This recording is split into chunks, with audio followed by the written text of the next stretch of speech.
মাত্র $10 লাখ বাজেট, কোনো দামি তারকা নেই, নেই কোনো কোটি টাকার ভিএফএক্স, অথচ মুক্তির মাত্র 42 দিনেই বক্স অফিসে আয় $33.30 কোটি বেশি।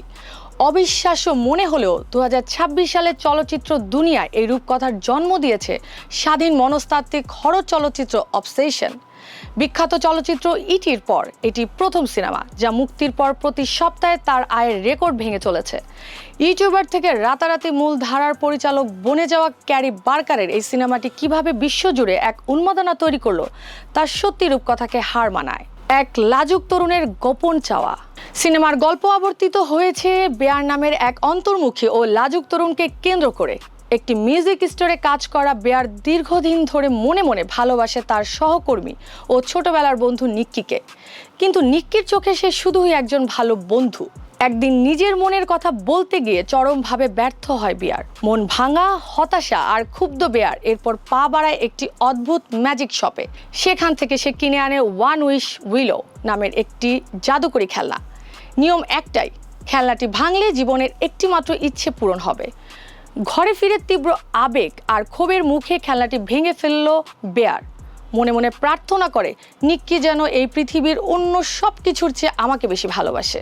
যখন প্রেম হয়ে ওঠে নরক, পরদিন সকালে বেয়ারের ঘুম ভাঙে এক অলৌকিক বাস্তবে, যেখানে নিক্কি সত্যি সত্যি তার প্রেমে অন্ধ।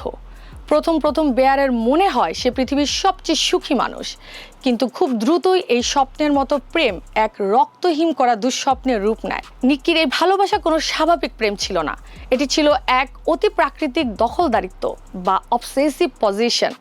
নিক্কি ধীরে ধীরে নিজের ব্যক্তিত্ব হারিয়ে এক হিংস্র ও সাইকোপ্যাথিক মানুষে পরিণত হতে থাকে।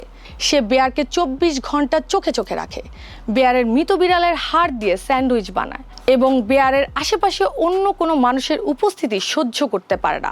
যখন বেয়ার তার ভুল বুঝতে পেরে এই অভিশাপ ফিরিয়ে নিতে চায়, ততক্ষণে অনেক দেরি হয়ে গেছে। এই সিনেমার মূল শক্তি লুকিয়ে আছে এর অভিনয়ে, বিশেষ করে নিক্কির চরিত্রে ইন্ডি নাভারেটর অভিনয় দর্শকদের গায়ের লোম খাড়া করে দিয়েছে। একটি সাধারণ মিষ্টি মেয়ের চরিত্র থেকে মুহূর্তের মধ্যে এক উন্মাদ রক্তপিপাসু ডাইনি রূপে তার রূপান্তর ছিল অনবদ্য। অন্যদিকে নিজের লোভের কারণে ফেঁসে যাওয়া এক অসহায় যুবকের চরিত্রে মাইকেল জনস্টন ছিলেন দারুণ সাবলীল।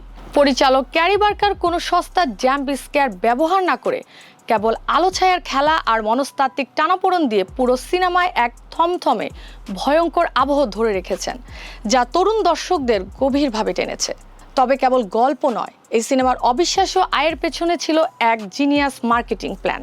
সিনেমা মুক্তির আগে অবসেসিভ সেই খেলনাটি বাজারে ছেড়ে সোশ্যাল মিডিয়ায় ভাইরাল করা হয়। টিকটক ও ইনস্টাগ্রামে সাধারণ মানুষ নিজেদের ইচ্ছে শেয়ার করার এক অদ্ভুত ট্রেন্ডে মেতে ওঠে। রাস্তায় লাগানো বিলবোর্ডগুলো প্রতি সপ্তাহে একটু একটু করে বদলে আরও রহস্যময় রূপ ধারণ করে। সব শেষে দর্শকদের মুখে মুখে ছড়ানো প্রশংসা সিনেমাটিকে ব্লকবাস্টারে পরিণত করে। অবসেশন প্রমাণ করে দিল হলিউডে কোটি কোটি ডলারের তারকা খ্যাতি ছাড়াও কেবল একটি নিখুঁত ও সাহসী গল্পের জোরেই বিশ্ব জয় করা সম্ভব।